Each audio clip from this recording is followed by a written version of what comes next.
మద్యం పాలసీ కేసులో central bureau of investigation arrest చేయడాన్ని సవాల్ చేస్తూ సీఎం అరవింద్ కేజ్రీవాల్ దాఖలు చేసిన పిటిషన్ను ఢిల్లీ హైకోర్టు సోమవారం కొట్టివేసింది. అలాగే బెయిల్ పిటిషన్ను సైతం కోర్టు తిరస్కరించింది.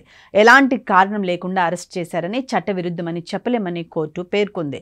కేజ్రీవాల్ తరపున సీనియర్ న్యాయవాదులు అభిషేక్ మను సింఘ్వి, ఎన్ హరిహరన్, రమేష్ గుప్తా వాదనలు వినిపించారు. సిబిఐ కేసులో కేజ్రీవాల్ అరెస్ట్ చేయటం ఇన్సూరెన్స్ అరెస్ట్ అని సింఘ్వి వాదించారు. మద్యం పాలసీపై కేజ్రీవాల్తో పాటు అప్పటి ఎల్జీ అనిల్ బైజల్ సైతం సంతకం చేశారని, ఆ లాజిక్ ప్రకారం ఇందులో పాల్గొన్న మాజీ ఎల్జీ బ్యూరోక్రాట్స్ని సైతం నిందితులుగా చేయాలన్నారు. ఊహలు, కల్పనలతో పట్టుకునేందుకు ప్రయత్నిస్తున్నారని కేజ్రీవాల్ తరపు న్యాయవాది వాదనలు వినిపించారు. మనీ లాండరింగ్ కేసులో సుప్రీంకోర్టు బెయిల్ ఇచ్చినప్పటికీ ఇన్సూరెన్స్ అరెస్ట్ కారణంగా మళ్లీ మొదటి దశకు వచ్చారన్నారు. కుంభకోణంలో సూత్రధారి కేజ్రీవాల్ అని చెప్పేందుకు ఆయన ప్రమేయంపై ప్రత్యక్ష సాక్షులు, సిబిఐ, ఎస్ఎస్పీ తెలిపారు. అరెస్టు చట్ట విరుద్ధం కాదని ట్రయల్ కోర్టు ఇప్పటికే నిర్ధారణకు వచ్చిందని తెలిపారు.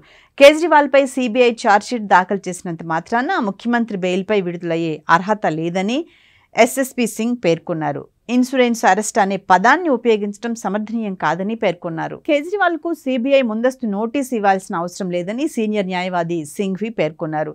ఢిల్లీ మద్యం పాలసీ కేసులో ఈడీ కేజ్రీవాల్కు ఇటీవల బెయిల్ను మంజూరు చేసిన విషయం తెలిసిందే.